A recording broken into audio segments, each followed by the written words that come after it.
할렐루야, 반갑습니다. 우리 오늘도 빛되는 예배로 하나님 앞에 나아갑니다. 비록 가정에서 우리 식구들과 함께 예배드리지만 그곳에 우리 하나님의 은혜가 함께 하시고 성령님의 역사가 있기를 주님의 이름으로 축복합니다. 오늘도 함께 기쁜 마음으로 우리 주님 바라보시면서 믿음으로 찬양하며 나아가기 원합니다. 주품에 품으소서 찬양하시겠습니다.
주님 안에 거하리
우리가 함께 믿음으로 고백하며 계속해서 찬양할 텐데 우리의 주님은 우리의 왕이십니다. 우리의 주님은 우리의 구원이 되십니다. 우리의 인생 가운데 평강을 주시는 능력의 하나님을 우리가 함께 찬양으로 고백하며 나아가겠습니다.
거센 풍랑이 몰아쳐올 때 우리는 더더욱 흔들리지 말고 주님 바라보아야 합니다.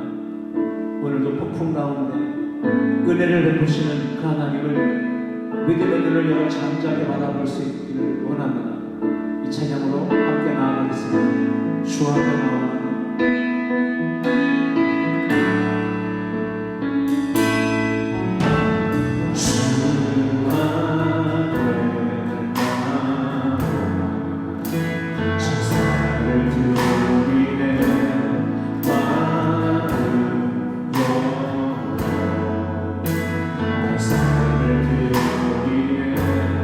주를 보니까 끝없는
무엇보다 오늘도 예배 가운데 주시는 하나님의 말씀을 사모하며 하나님 내게 말씀하옵소서. 내가 주의 음성을 듣겠나이다. 믿음으로 고백하며 주님 앞에 예배를 기도하며 나아가겠습니다. 기도합니다.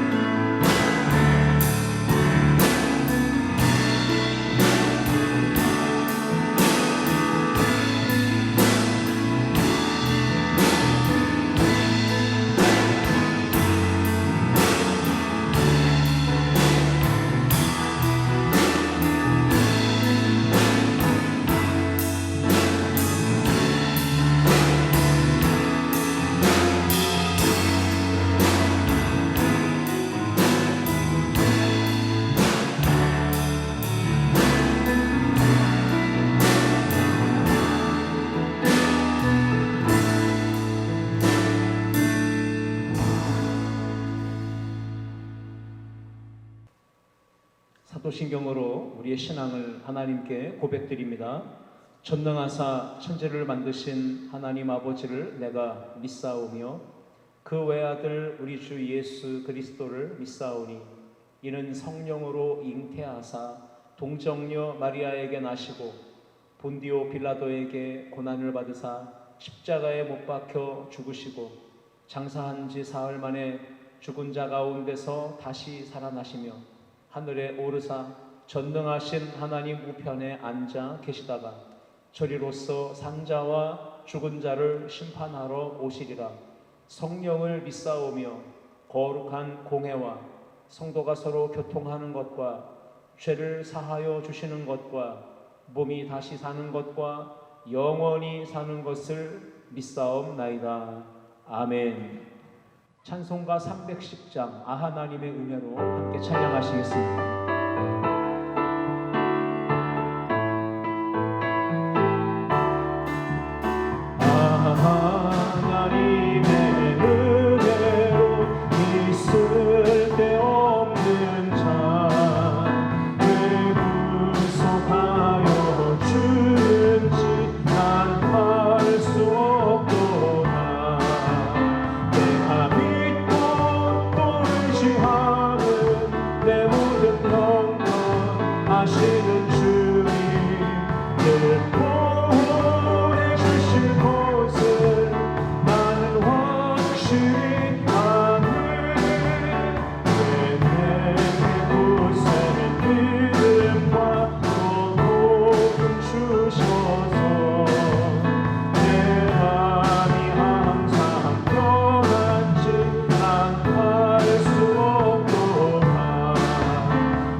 하나님 아버지 은혜와 사랑을 감사합니다. 9월 13일 오늘도 거룩하고 복된 주일을 우리에게 허락하여 주시고 코로나19 바이러스로 인하여서 우리의 일상과 삶이 멈춤 상태가 되며 사회적 거리두기로 인하여 예배 또한 비대면으로 온라인 영상을 통해 드리는 상황이 되었습니다. 오늘도 각 가정에서 말씀 앞에 무릎을 꿇은 우리 성도들, 머리를 조아려 기도할 때에 하나님의 은혜를 체험케 하시고 우리의 삶을 향하신 하나님의 계획을 발견하는 귀하고 복된 말씀이 선포될 때 그 말씀을 아멘으로 화답하는 우리 모든 성도들이 되게 하여 주옵소서. 무엇보다 어렵고 힘든 위기의 시대 가운데 한국교회와 또 모든 성도들이 무너진 예루살렘 성에 대한 소식을 듣고 금식하며 눈물로 기도했던 느헤미야와 같이 거룩한 예배가 회복되기를 갈망하며 함께 눈물로 기도할 수 있게 하여 주옵소서. 코로나19 백신이 속히 개발되게 하시고 온 세계 가운데 치료제가 보급되어 모든 사람들의 삶이 다시 회복되고 치유되게 하시며 무너진 경제가 회복되게 하시고 우리의 삶의 일터, 학업, 모든 일들이 정상화되도록 도와주시며 무엇보다 모든 교회마다 그리고 성도들의 신앙이 다시금 주님의 몸된 성전을 중심으로 함께 모여지게 하시고 예배하며 말씀의 훈련을 받으며 사랑의 교제를 나누게 하시며 교회를 향하신 하나님의 사명, 복음 전도를 더 뜨겁게 감당하는 한국교회와 성도들이 되게 하여 주옵소서. 지나온 또 한 주간 우리의 삶을 되돌아보며 하나님 앞에 회개하며 기도합니다. 거룩한 하나님의 백성으로 성도라는 이름을 가지고 있음에도 불구하고 우리의 입술의 언어가, 우리의 마음과 행실이 성도답지 못했음을 고백합니다. 진리보다는 거짓을 사랑하고 사랑하며 무엇보다 세상의 욕망과 탐욕에 이끌렸던 우리의 마음을 주님 용서하여 주시고 우리의 삶 가운데 다시금 예수 그리스도의 사랑과 은혜로 거듭나 죄사함의 은혜를 누리며 또 한 주간을 믿음으로 살아가도록 역사하여 주옵소서.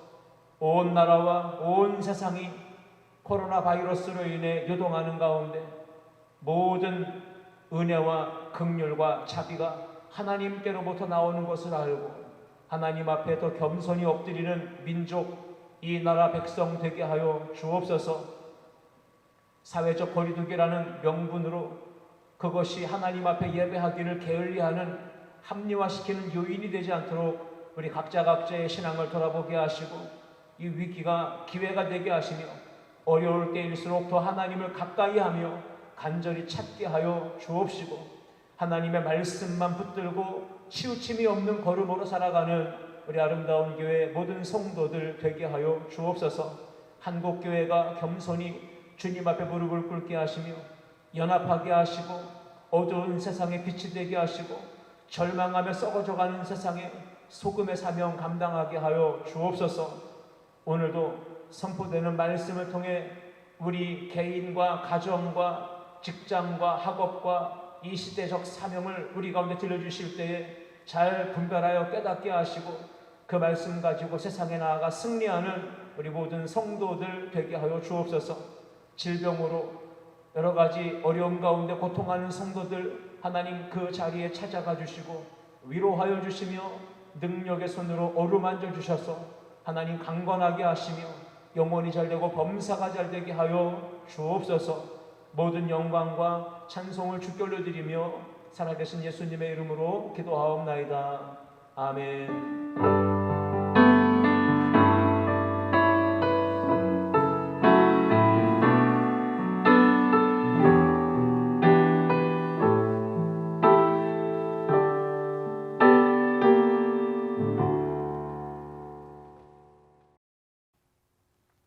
오늘 함께 은혜 나누실 말씀은 사도행전 5장 33절부터 42절까지 말씀을 함께 보기로 합니다.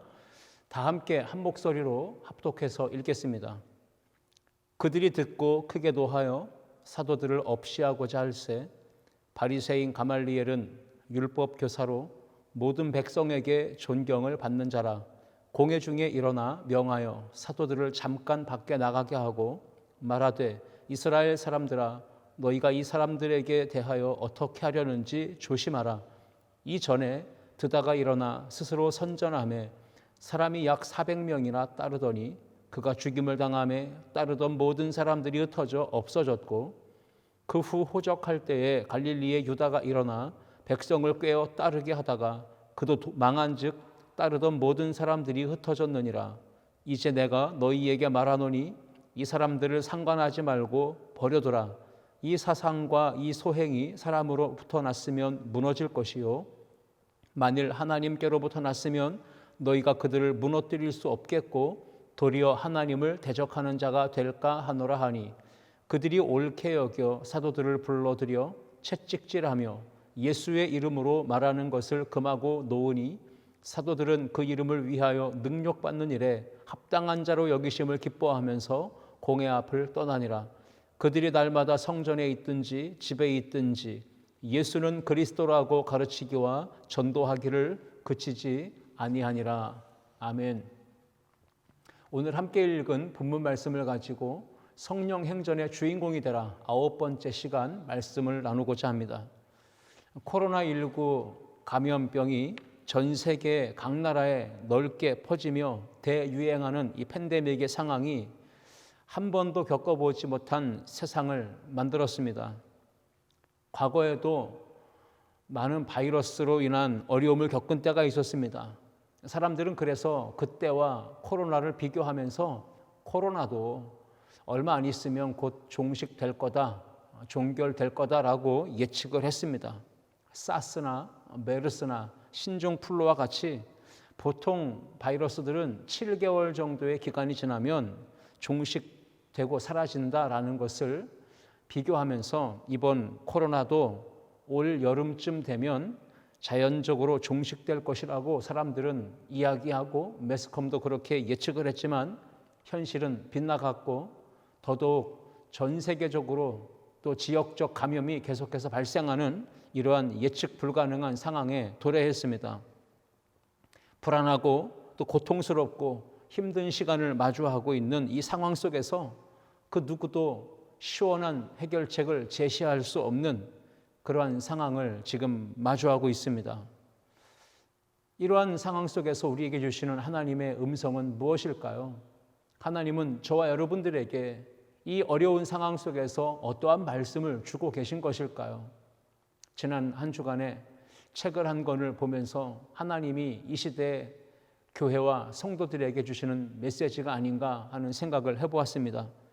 지난 8월 17일 출간된 한옥 목사님이 지은 폭풍 속의 은혜라는 책이 제 눈에 들어왔고 그 책을 읽으면서 많은 도전과 또 위안을 얻게 됐습니다. 한옥 목사님은 코로나19의 거센 폭풍이 몰아치는 위기 속에서 스스로에게 질문하며 우리가 이러한 고통을 낭비해서야 되겠는가라고 물으며 만약 거센 폭풍이 몰아치는 바다 한복판 위에 파도 한가운데서 두려워서 불안해하면서 몸을 움츠리며 배 안에 들어가서 가만히 웅크리고 앉아 있다면 과연 안전할 수 있을까? 이 질문을 하고 있습니다. 시간이 지나가면 자연스럽게 바다가 잠잠해지겠지 그렇게 생각하면서 배 안에 들어가서 웅크리고 숨어 있는 그것이 과연 가장 안전한 방법일까요? 베드로가 생각이 났습니다. 베드로는 풍랑이는 바다 위로 예수님께서 걸어오라 말씀하셨을 때 담대하게 예수님 바라보며 발을 내디뎠습니다.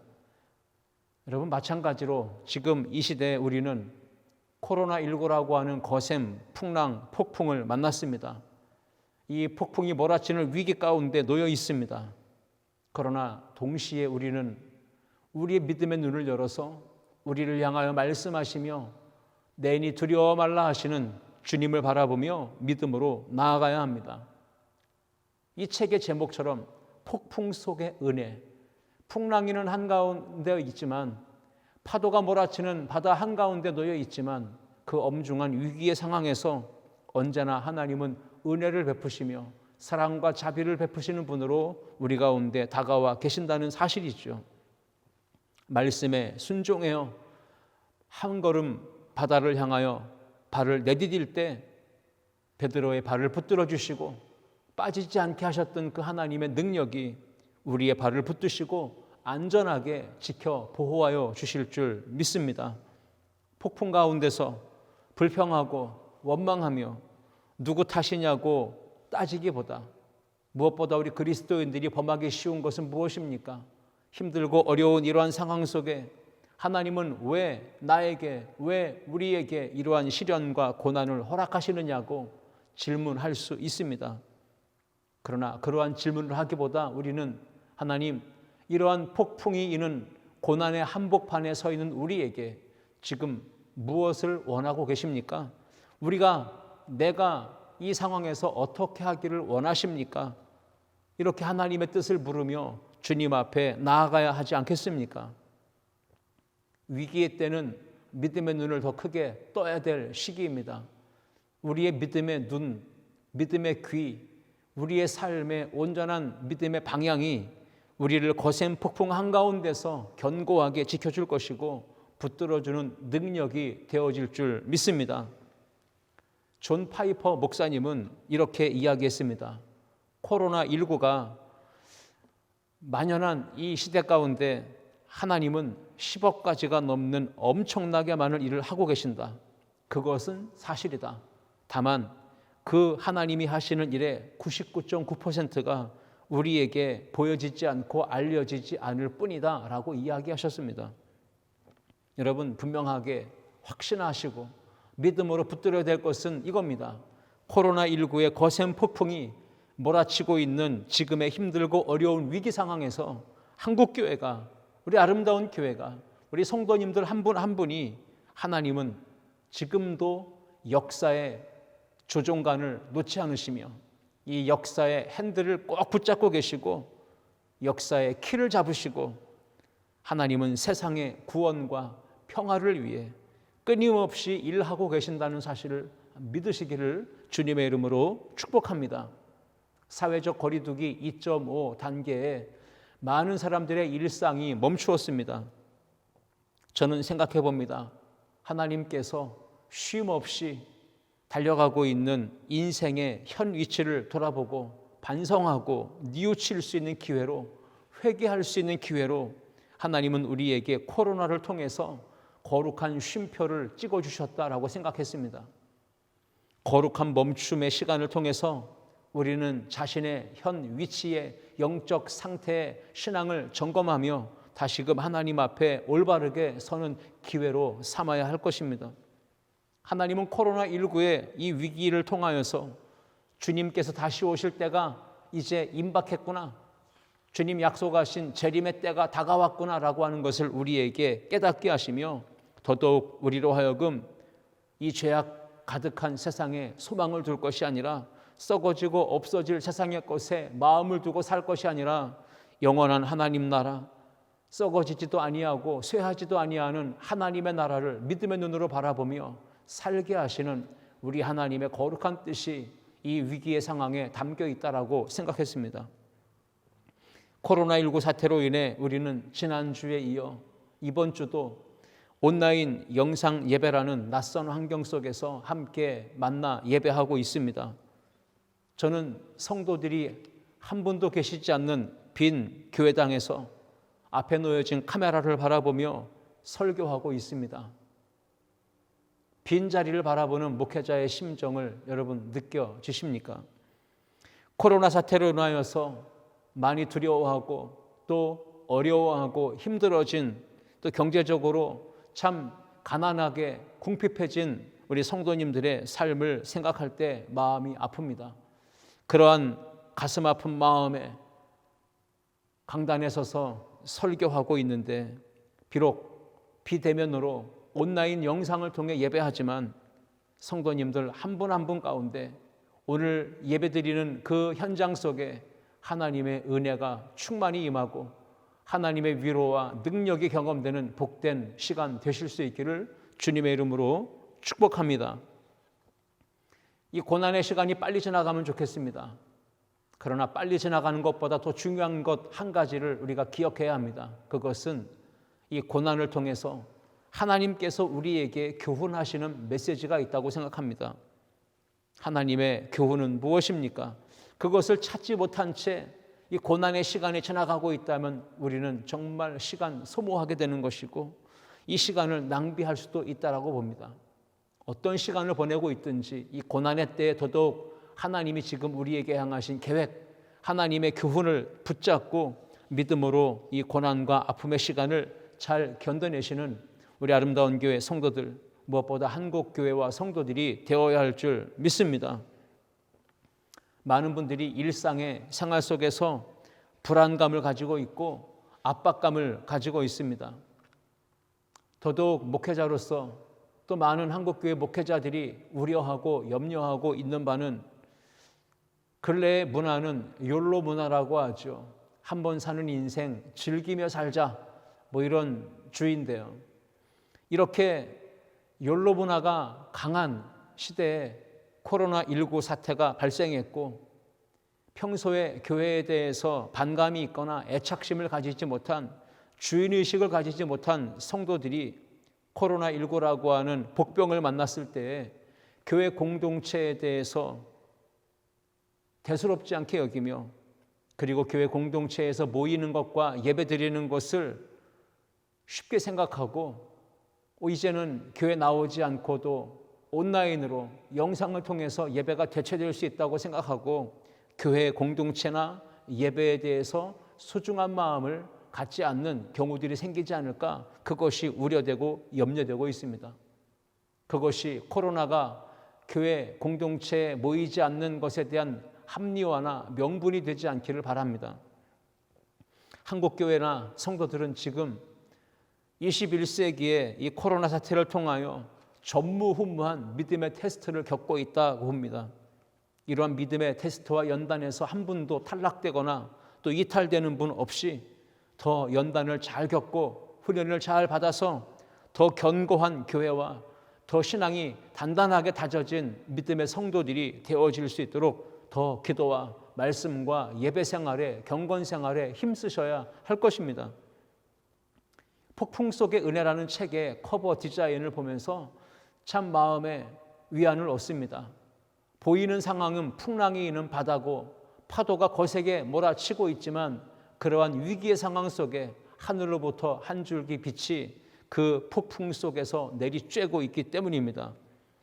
하늘로부터 비치는 그 광명한 하늘의 빛, 그것은 바로 위기와 고난과 어려움 가운데 봉착한 우리를 향하신 하나님의 은혜의 빛, 하나님의 사랑의 손길이 아닌가 하는 생각을 갖게 됩니다. 오늘 초대교회 성도들이 겪었던 신앙의 위기, 고난을 생각해 보며 그들은 어떻게 그 고난과 위기를 헤쳐나가며 사도행전을 써나가는 주인공이 될 수 있었는지 함께 생각해 보며 은혜를 나누고자 합니다. 오늘 첫 번째 함께 읽겠습니다. 고난의 밤이 아니라 소망의 새벽을 바라보아야 합니다. 초대교회에 큰 부흥의 역사가 일어났습니다. 사도들이 복음을 전하고 예수님의 십자가와 죽으심과 부활을 선포했을 때 수많은 사람들이 그 복음을 듣고 예수님께로 나아갑니다. 복음을 듣고 믿음으로도 회개하며 구원을 받습니다. 그러한 상황 속에 초대교회의 거센 폭풍이 몰아칩니다. 고난과 박해와 핍박이 몰아친 것입니다. 사도들은 옥에 갇히고 육체적으로 매를 맞으며 고통을 받습니다.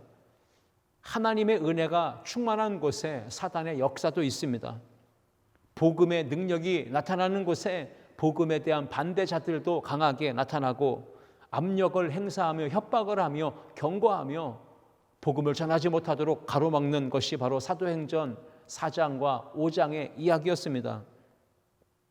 사도행전 5장 18절부터 21절을 보시면 사도들을 붙잡아다가 옥에 가두었더니 주의 사자가 밤에 옥문을 열고 끌어내어 이르되 가서 성전에 서서 이 생명의 말씀을 다 백성에게 말하라 하매 그들이 듣고 새벽에 성전에 들어가서 가르치더니 라고 기록하고 있습니다.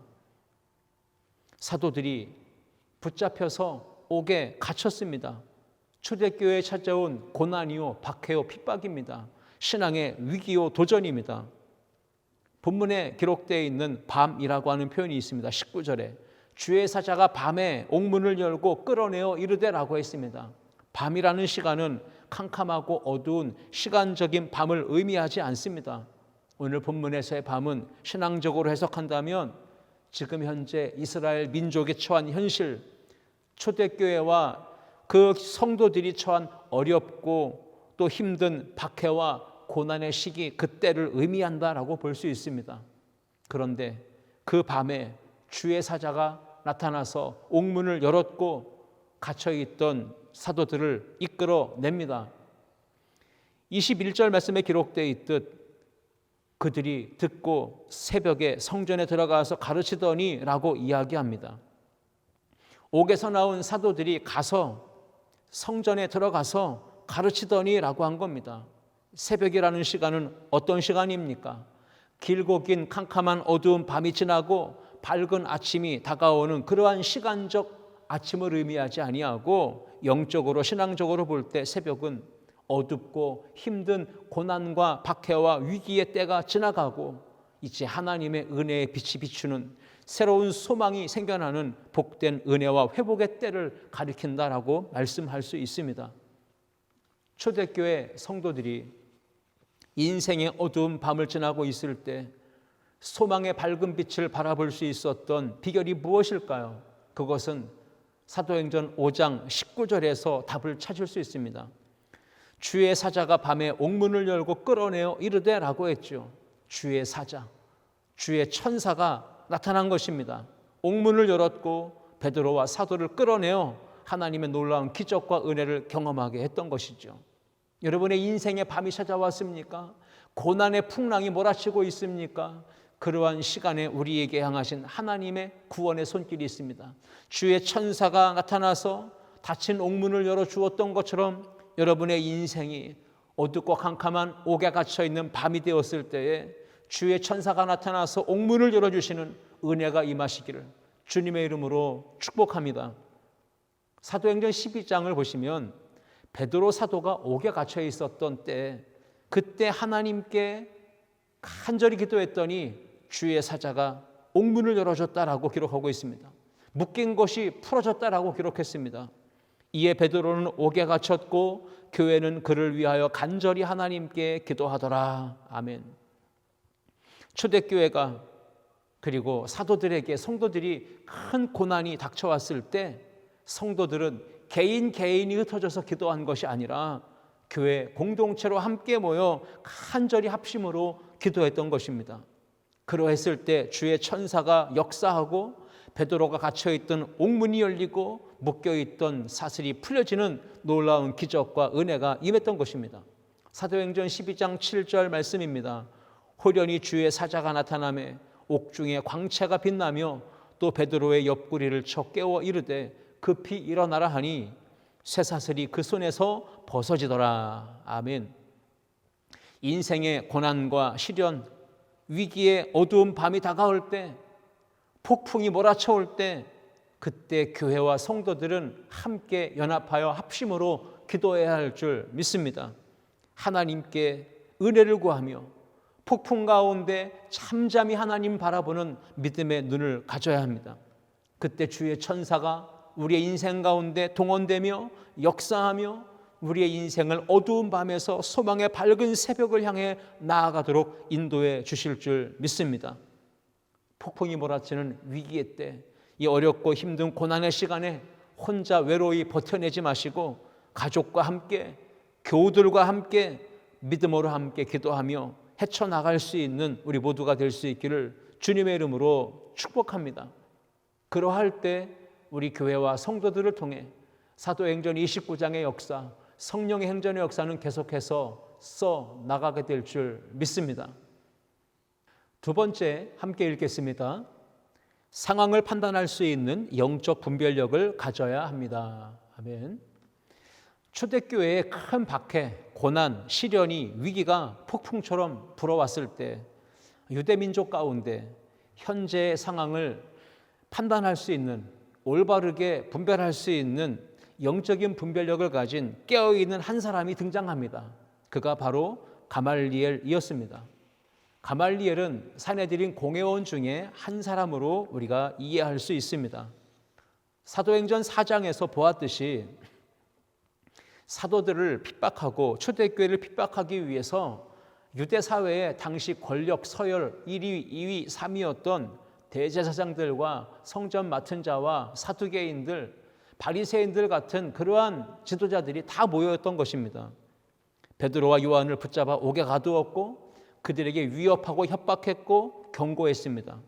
그리고 매질을 하고 또 내어주었고요. 그럼에도 불구하고 계속 복음을 전하니까 이번에는 사도들을 죽이기 위해서 모의를 하게 됩니다. 초대교회가 이렇게 큰 박해의 위기를 겪고 사도들이 죽임을 당할 수도 있는 그러한 위기의 상황 속에 등장했던 사람이 가말리엘입니다. 율법 학자였던 가말리엘, 율법 교사로서 이 가말리엘이 그렇게 그 시대에 많은 사람들에게 인정받고 또 존중받고 있었던 종교 지도자였습니다. 바리새파였고 율법 교사였고 모든 사람에게 칭찬과 존경을 받는 사람이었다라고 기록했는데 이 가말리엘이 그 시대에 그런 어려운 상황 속에 등장한 것입니다. 유대 종교 지도자들이 이 사도행전 말씀을 보시면 거침없이 계속해서 복음을 전하는 이 사도들을 바라보면서 크게 분노합니다. 어떻게 하셔든 당장 붙잡아다가 처형을 시키는 것, 죽이는 것이 그들의 마음의 계획이었습니다. 그런데 그때 가말리엘이 앞서 나오며 등장하며 사도들을 잠깐 밖으로 내보내게 한 뒤에 의회원들에게 이렇게 제안을 했던 겁니다. 35절 말씀이지요. 가말리엘은 사도들을 어떻게 다룰지 조심해야 된다라고 경고합니다. 사도들을 죽이려고 하는 이 일이 사람으로부터 난 일인지 아니면 하나님께로부터 난 일인지 우리가 먼저 분별하는 것이 필요하다라고 이야기합니다. 만약 저들이 하고 있는 그 일이 사람으로부터 난 일이라면 무너지게 될 것이고 만약 저들이 하는 일들이 하나님으로부터 난 일이라면 결코 무너지지 않을 것이다 라고 이야기합니다. 사도행전 5장 38절과 39절 말씀입니다. 이제 내가 너희에게 말하노니 이 사람들을 상관하지 말고 버려둬라. 이 사상과 이 소행이 사람으로부터 났으면 무너질 것이요 만일 하나님께로부터 났으면 너희가 그들을 무너뜨릴 수 없겠고 도리어 하나님을 대적하는 자가 될까 하노라 하니 라고 말합니다. 지금 사도들 때문에 매우 분노하는 이 산헤드린 공회원들 앞에 가말리엘이 등장하면서 조심하라고 말하고 하나님의 뜻이 무엇인지를 분별하라고 이야기하고 있는 겁니다. 사도들을 왜 그렇게 죽이려고 하고 왜 그렇게 그들로 인하여 분노했을까요? 산헤드린 공회원들은 그들이 예수 그리스도의 부활을 증거했기 때문에 그것을 매우 불쾌하게 생각하고 그것을 인하여서 분노했던 것이죠. 초대교회를 박해하고 사도들을 핍박하고 죽이려고 유대 사회의 권력 서열 모든 권력자들이 함께 한자리에 모였습니다. 성경에 대해서 능통했고 율법에 대해서는 박식했던 사람들인데 누구도 그 상황 속에서 하나님의 뜻을 묻고 하나님의 마음을 헤아리려고 하는 사람은 한 사람도 없었습니다. 오로지 공회원들 대다수가 어떻게 하면 나의 기득권과 나의 지위와 명예와 부명예 이 인기를 유지하고 지켜낼 수 있을 것인가 이것에만 혈안되어 있었던 것이죠. 그러나 그 시대에 상황을 판단하고 이 현재 상황과 이러한 사태 속에서 영적인 분별력을 가졌던 한 사람 가말리엘이 등장한 겁니다. 그리고 그가 산헤드린 공회원들을 향해 말하는 겁니다. 만일 하나님께로부터 난 일이라면 너희가 그들을 무너뜨릴 수 없겠고 도리어 하나님을 대적하는 자가 될까 하노니 라고 하면서 두려운 마음을 가지고 이 일을 행하는 것을 조심하라고 경고하는 겁니다. 우리가 무슨 일을 한다고 했을 때 나의 의로움으로 나의 유익을 위해서 일한다면 하나님이 기뻐하시지 않을 것입니다. 오늘 말씀에 따르면 39절처럼 도리어 하나님을 대적하는 일도 우리가 행할 수 있다는 것을 이 말씀을 통해 우리는 교훈을 받습니다. 하나님을 대적할 것 같은 생각, 하나님을 대적할 수도 있다라고 하는 말, 행동이 혹 우리 안에 있진 않은지 스스로가 돌아보아야 하고 늘 말이나 행동이나 생각할 때 올바른 분별력과 판단력을 가질 수 있어야 하는 것이죠. 이 시대적 상황을 향하신 하나님의 뜻은 무엇일까요? 하나님은 지금 우리에게 무엇을 말씀하고 계실까요? 그것을 분별하고 들을 수 있는 귀, 그것을 볼 수 있는 눈을 가지는 것이 매우 중요한 시대입니다. 분별할 수 있는 영적인 능력을 가지고 믿음으로 하나님의 뜻을 헤아리며 날아가는 우리 모든 성도님들 되실 수 있기를 주님의 이름으로 축복합니다. 매스컴이나 또 인터넷 매체나 TV나 이러한 것들을 보면서 우리는 실시간으로 수많은 뉴스와 정보들이 쏟아져 나오는 것을 보게 됩니다. 그 다양한 뉴스와 정보들 중에는 진짜 소식도 있지만 더러는 가짜 소식들도 많습니다. 그래서 화제되는 용어가 뭐지요? 가짜 뉴스입니다. 그렇기 때문에 우리는 진짜와 가짜를 가려내서 분별해서 듣고 볼 수 있는, 취할 수 있는 능력이 있어야 됩니다. 무분별하게 쏟아져 나오는 모든 정보, 홍수같이 들려지는 모든 정보들을 우리가 무차별하게 분별하지 않고 보고 듣고 영향을 받고 또 믿거나 따르면 절대 안 된다는 것이죠. 어떤 것이 옳은지 그른지 진짜와 가짜를 잘 분별하고 상황을 판단하고 우리가 어떻게 행하는 것이 옳은지를 지혜롭게 사며 살아가는 이 영적인 실력을 가져야 된다는 겁니다. 율법학자 가마리엘에게 교육을 받고 사사받고 그리고 깨어있는 지성으로 영성으로 함께 하나님의 놀라운 역사를 이루어갔던 사도 바울이 있습니다. 여러분, 가말리엘을 선생님으로 모셨던 사도 바울이 뛰어난 영성과 깨어있는 지성을 가졌던 사람입니다. 분별력이 있던 거예요. 그래서 사도 바울은 그 시대에 로마 성도들에게, 초대교회 성도들에게 마지막 때를 살아갈 때 우리는 분별의 영성을 가져야 된다, 하나님의 뜻이 무엇인지를 반드시 알아야 된다라고 권면했던 것을 보게 됩니다. 로마서 12장 1절과 2절 말씀입니다. 그러므로 형제들아, 내가 하나님의 모든 자비하심으로 너희를 권하노니 너희 몸을 하나님이 기뻐하시는 거룩한 산제물로 드리라. 이는 너희가 드릴 영적 예배니라. 너희는 이 세대를 본받지 말고 오직 마음을 새롭게 함으로 변화를 받아 하나님의 선하시고 기뻐하시고 온전하신 뜻이 무엇인지 분별하도록 하라. 아멘. 사도 바울이 로마 교회 성도들에게 뭐라고 얘기합니까? 하나님의 선하시고 기뻐하시고 온전하신 뜻이 무엇인지를 분별하라고 말합니다. 초대교회 시대에도 사도 바울의 시대에도 기독교 역사 2000년의 모든 시대마다 하나님의 선하시고 기뻐하시고 온전하신 뜻이 무엇인지를 분별하는 지혜가, 분별력이 필요했던 겁니다. 마찬가지로 지금 현재 코로나19의 위기의 상황, 폭풍이 몰아치는 이 엄중한 위기의 상황 속에 우리 개인이 또 가정이 또 교회가, 국가가 하나님의 선하시고 기뻐하시고 온전하신 뜻이 무엇인지를 분별할 수 있어야 됩니다. 영적으로 깨어 있어서 겸손하게 하나님 앞에 엎드려 기도하면서 예배와 기도와 말씀, 성령 충만을 통해 이 위기의 상황을 올바르게 판단하고 분별하며 극복해 나가야 합니다. 언택트 사회라고 하죠. 비접촉하고 대면하지 않고 관계하는 이러한 사회가 언택트 사회인데, 이러한 사회 속에 비대면으로 지금 예배를 드리고 있습니다. 모든 성도들이 영적으로 깨어 있어서 하나님의 말씀 붙들고 기도하면서 현재 상황을 올바르게 판단하고 분별하며 영적인 분별력을 가지고 지혜롭게 살아가고, 그렇게 함으로써 사도행전 29장의 역사가 계속해서 기록되어져 나가는 은혜의 주인공들이 다 될 수 있기를 주님의 이름으로 축복합니다. 이제 마지막 세 번째, 우리 함께 읽겠습니다. 복음에 증인된 삶의 걸음을 멈추지 말아야 합니다. 사도행전 29장의 역사를 써나가는 주인공이 되려면 예수 그리스도의 십자가, 죽으심과 부활의 복음을 전파하는 증인된 삶의 걸음, 믿음의 이 행진을 멈추지 말아야 합니다. 초대교회와 성도들이 무엇이 그렇게 훌륭하고 위대한 것입니까? 그들에게 큰 고난이 있었고 박해와 시련과 위기가 있었지만, 거센 폭풍같이 몰아치는 풍랑이, 위기가 있었지만 그들은 죽으면 죽으리라, 아멘 주 예수여 속히 오시옵소서, 마라나타의 신앙을 가지고 순교자적인 삶을 살면서 복음 전도의 삶의 걸음을 멈추지 않았다는 것입니다. 40절을 보시면 사도들은 채찍질을 당했고 예수의 이름으로 말하지 말라고 협박을 당하고 그리고 풀려났습니다.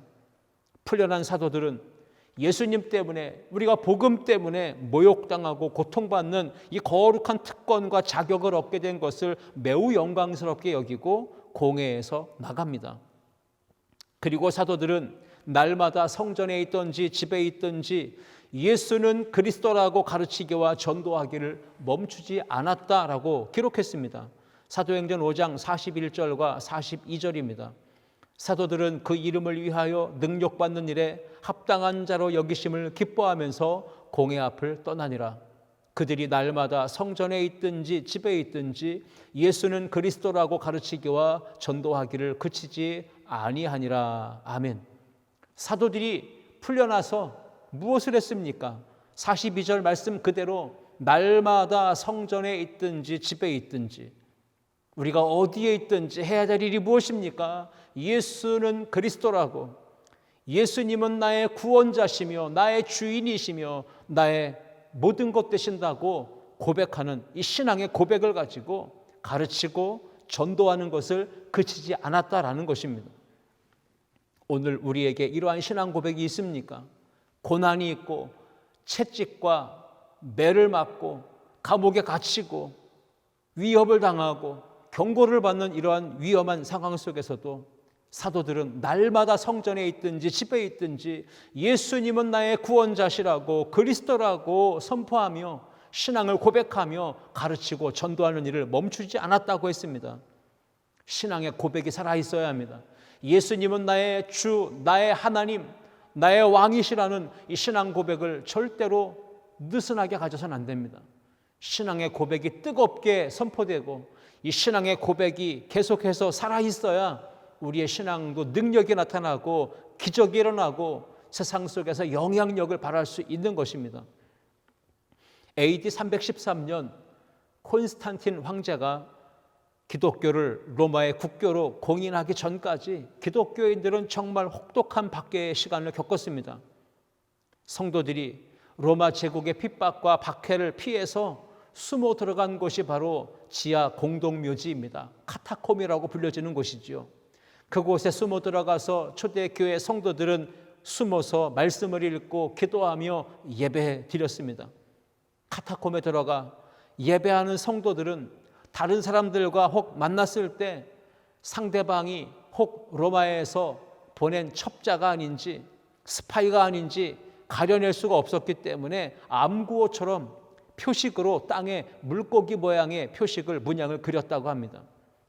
그래서 한 사람이 물고기 모양의 절반을 그려놓으면 또 상대방에서 나머지 절반을 그려넣어서 이것이 서로가 예수 그리스도에 대한 올바른 신앙의 고백을 가진 기독교인임을 확인하고 함께 예배하고 함께 기도하는 자리로 나아갔다라고 알려져 있습니다. 그때 물고기 모양 안에 새겨진 문구가 있습니다. 바로 익투스라고 하는 것이죠. 익투스라고 하는 이 헬라어는 물고기라고 하는 뜻이에요. 그런데 그 물고기를 뜻하는 익투스의 한 단어 한 단어 철자마다 의미가 있습니다. 익투스의 첫 글자, 그것은 바로 예수를 의미하고 두 번째 글자는 크리스토스, 예수 그리스도를 의미하고 세 번째 단어 데오스는 하나님을 의미하고 네 번째 단어 피오스는 아들을 의미하며 소테르라고 하는 것은 구원자라고 하는 뜻이 있습니다. 그러니까 익투스라고 하는 이 다섯 글자의 의미는 예수 그리스도, 나의 주, 나의 하나님, 하나님의 아들이시며 나의 구원자이시다라고 하는 신앙의 고백이 그 물고기 문양 안에 새겨져 있었던 것이죠. 여러분, 익투스가 십자가와 함께 기독교의 상징이 될 수 있었던 이유가 뭡니까? 초대교회와 성도들이 고난과 혹독한 박해의 역사를 이겨냈던 신앙의 고백이 그 안에 담겨 있기 때문이 그렇죠. 익투스라는 암구호가 카타콤에 숨어 지냈던 이 크리스천들 사이에 두 가지 역할을 한 겁니다.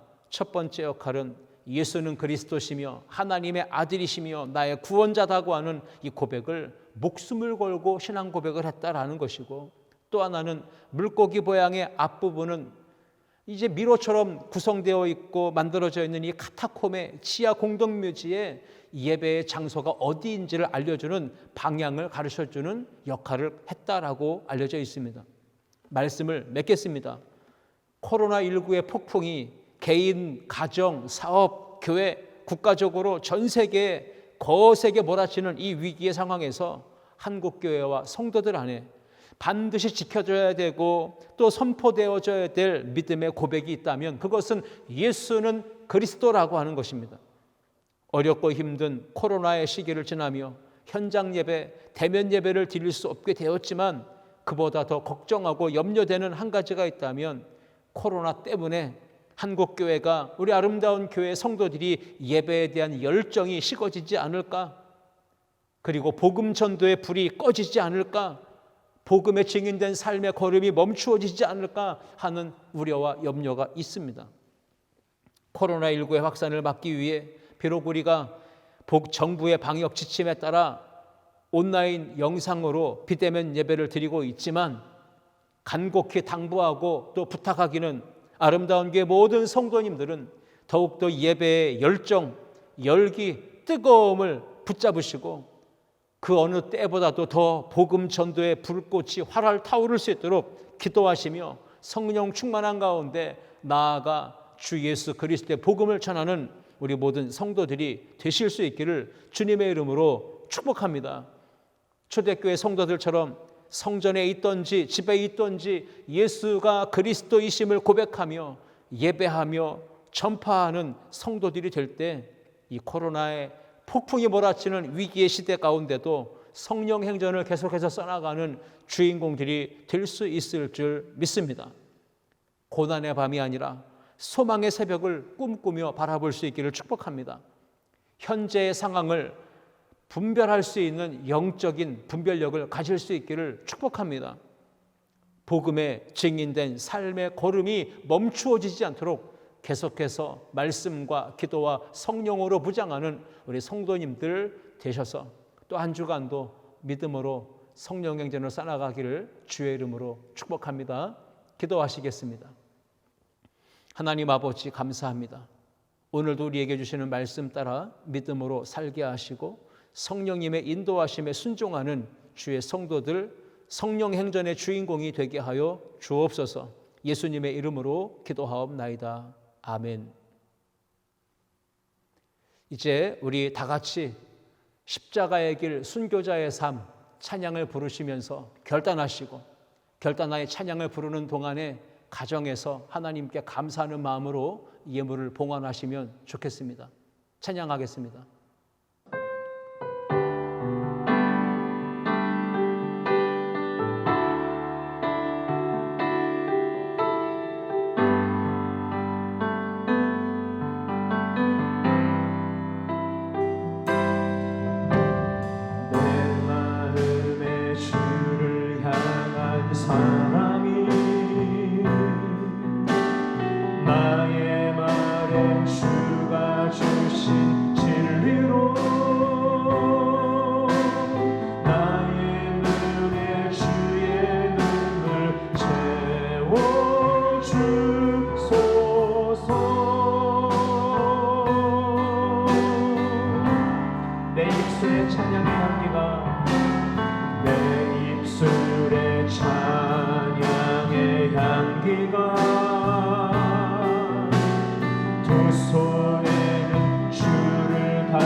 하나님의 사랑이 영원히 함께하리. 하나님의 사랑이 영원히 함께하리. 십자가의 길을 걷는 자에게, 순교자의 삶을 사는 이에게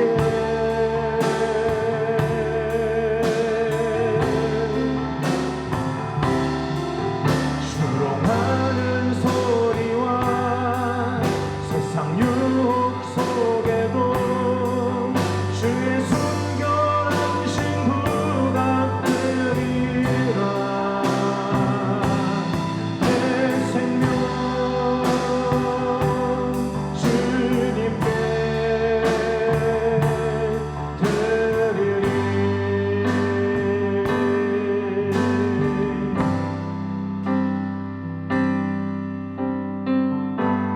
주의 보좌로 나아갑니다.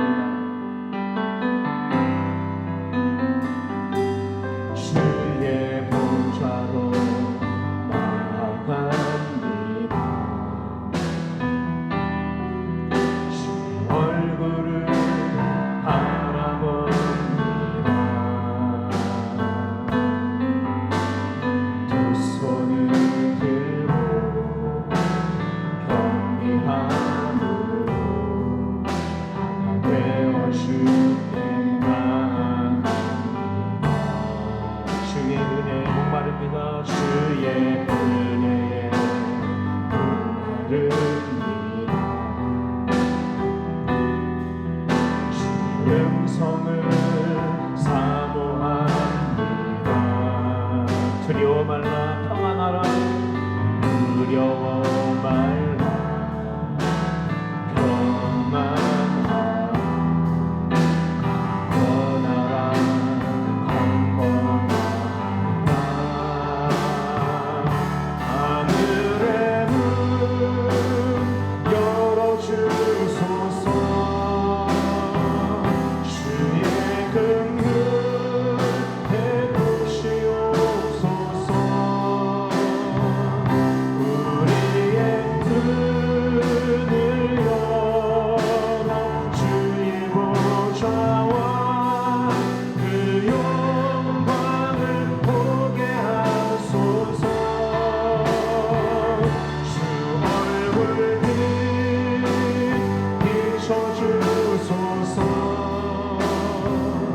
위로의 손으로 만져주소서.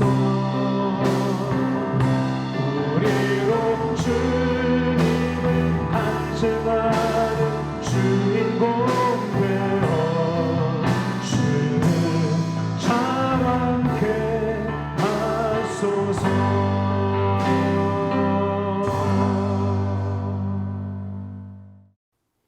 지금은 우리 주 예수 그리스도의 은혜와 하나님 아버지의 무한하신 사랑과 성령님의 내주감화 감동 교통 충만케 하심이 사도행전 29장의 역사를 써나가는 성령 행전의 주인공이 되기를 원하는 우리 모든 성도들 머리 위에 가정, 직장, 학업, 일터, 아름다운 교회 모든 기관과 부서 위에 세계에 나아가 주의 복음 전파하시는 선교사님들과 가정과 사역지 위에 어려움 가운데 있는 대한민국 이 나라 이 민족 위에 지금부터 영원토록 함께 계시기를 간절히 축원하옵나이다. 아멘.